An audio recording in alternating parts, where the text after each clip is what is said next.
Labour has accused the government of favouring a banker's Brexit at the expense of the wider economy. Shadow Chancellor John McDonnell said the Tories wanted to cut special deals for the financial sector. Asked about Nissan's announcement of investment in Sunderland, he said the government had a chaotic approach on a factory-by-factory basis. And he said Labour would not make cynical promises to reduce immigration post-Brexit. Prime Minister Theresa May has promised a Brexit deal that is right for the UK, and ministers have accused Labour of offering division and incompetence on the EU. The government is refusing to offer a running commentary on its negotiating position for exit talks, which are due to begin formally by the end of March. In a speech at the Institution of Mechanical Engineers in London, Mr. McDonnell said, "The Tories want to cut special deals for bankers."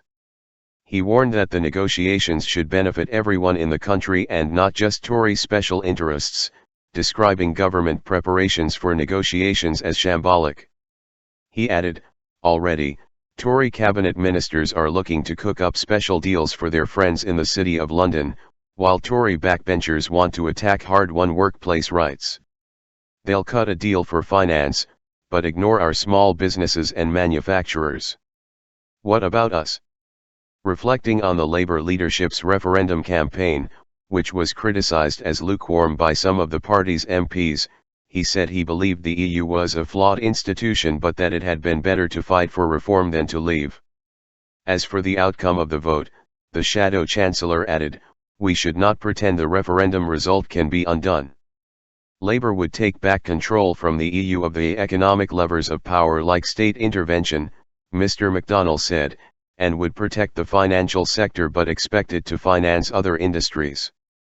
Taking questions afterwards, he was asked about whether Nissan's announcement, that it will build both the new Qashqai and the X-Trail SUV at its Sunderland plant, disproved his banker's Brexit attack.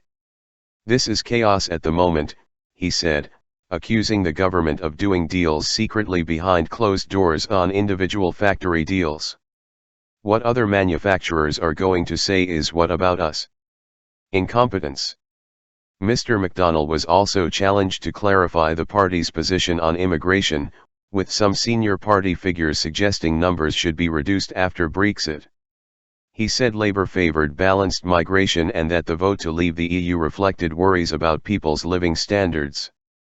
Speaking earlier on BBC Radio 4's Today programme, he said the free movement of people would formally come to an end when the UK leaves the EU, but added, "We will still need to ensure that there is movement, both in terms of UK into Europe and the other way round."